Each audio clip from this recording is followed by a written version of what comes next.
नमस्कार। श्रृंगार गौरी की रोजाना पूजा करने की मांग क्या उठी? ज्ञानवापी मस्जिद का विवाद देखिए फिर से खड़ा हो गया। 353 साल पुराना इतिहास और 31 साल पुराना मामला फिर से सुर्खियों में आ गया। फिर से उन सभी मान्यताओं और अवधारणाओं पर बहस छिड़ चुकी है जिसमें मंदिर तोड़कर मस्जिद बनाए जाने का दावा किया जाता है। फिर से दो धर्मों के लोग आमने सामने आ चुके हैं और फिर से औरंगजेब की काली करतूतों की कुंडली खंगाली जा रही है और फिर से ज्ञानवापी मस्जिद राजनीति का अखाड़ा बनने जा रहा है। ऐसे में क्या मोदी राज में ज्ञानवापी मस्जिद ढहाकर मंदिर बनाया जा सकता है? ये एक ऐसा सवाल है जिसका जवाब आप भी जानना चाह रहे हो और इसके लिए इस पूरे विवाद की एबीसीडी आपको बताते हैं।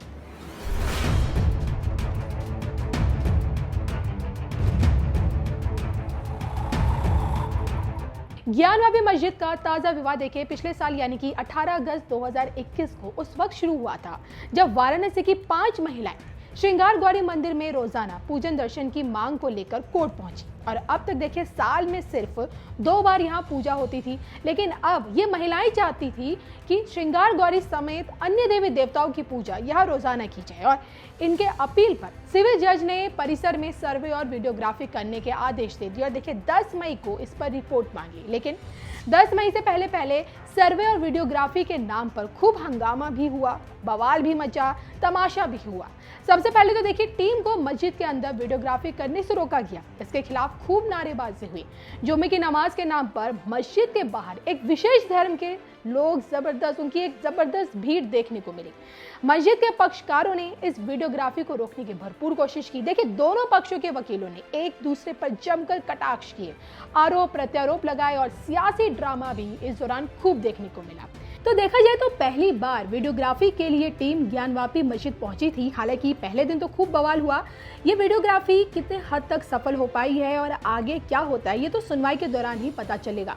लेकिन अब तक देखिए हिंदू पक्षकार इसी ज्ञानवापी मस्जिद में शिवलिंग से लेकर तमाम हिंदू देवी देवताओं की प्राचीन मूर्तियों के होने का दावा करते आए हैं।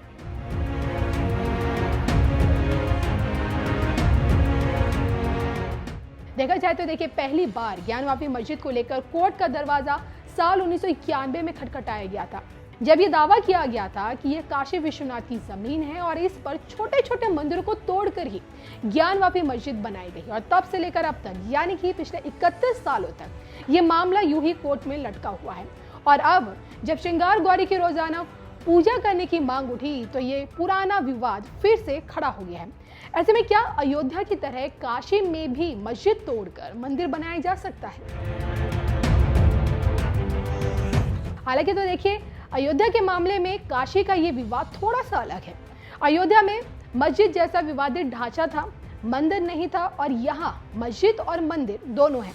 और ऊपर से देखिए प्लेस ऑफ वर्शिप एक्ट जो ये कहता है कि आज़ादी के समय के वक्त से जो धार्मिक स्थल जिस रूप में थे वो हमेशा उसी रूप में रहेंगे, उसके साथ किसी भी तरह की छेड़छाड़ नहीं की जा सकती। हालांकि देखिए इस पर भी हिंदू पक्ष ये दलील देता आया है कि मस्जिद को लेकर मंदिर के अवशेषों के ऊपर ये मस्जिद बनाई गई है, तो भला ये कानून यहाँ कैसे लागू हो सकता है? अब साल 1991 में ही देखिए ज्ञानवापी मस्जिद का विवाद कोर्ट में पहुंचा था और इसी साल प्लेस ऑफ वर्शिप एक्ट भी लागू हुआ था यानी कि 1991 में ही। और इसलिए कानूनी पेच बहुत है। इस पूरे विवाद को लेकर हिंदू पक्ष की सिर्फ देखिए 3 ही मांगे रही हैं।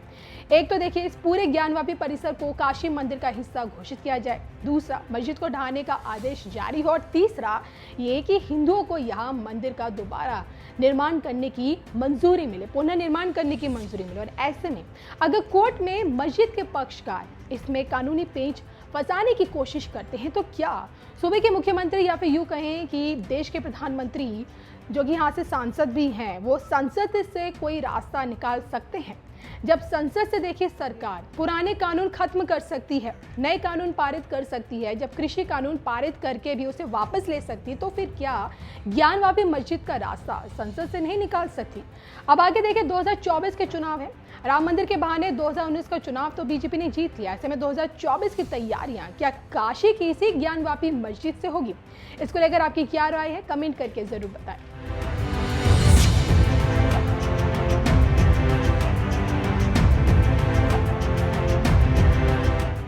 साथियों, जब मैं बनारस आया था तो एक विश्वास लेकर आया था। विश्वास अपने से ज्यादा बनारस के लोगों पर था, आप पर था। आज हिसाब किताब का समय नहीं है, लेकिन मुझे याद है तब कुछ ऐसे लोग भी थे जो बनारस के लोगों पर संदेह करते थे।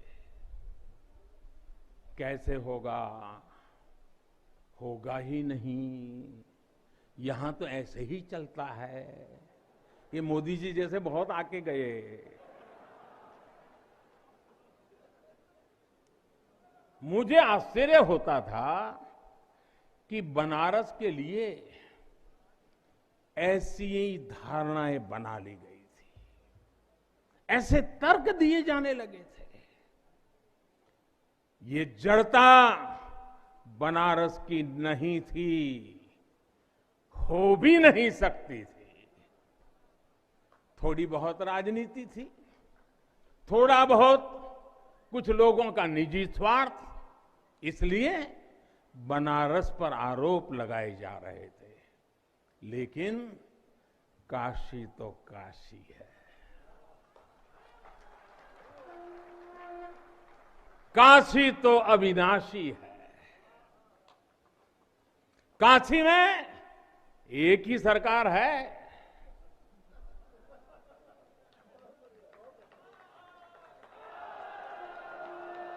जिनके हाथों में डमरू है, उनकी सरकार है। जहां गंगा अपनी धारा बदलकर बहती हो, उस काशी को भला कौन रोक सकता है। काशी खंड में भगवान शंकर ने खुद कहा है, विना मम प्रसादम वै कह काशी प्रति प्रद्युत्ते, अर्थात बिना मेरी प्रसन्नता के काशी में कौन आ सकता है, कौन इसका सेवन कर सकता है। काशी में महादेव की इच्छा के बिना न कोई आता है और न यहां उनकी इच्छा के बिना कुछ होता है। यहां जो कुछ होता है महादेव की इच्छा से होता है। ये जो कुछ भी हुआ है महादेव ने ही किया है।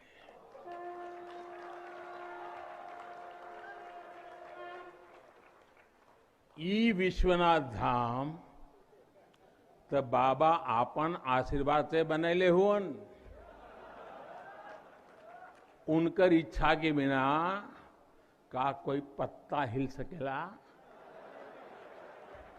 कोई कितना बड़ा हवे तो अपने घरे का होइए, ऊ बोलिए तबे कोई आ सकेला, कुछ कर सकेला।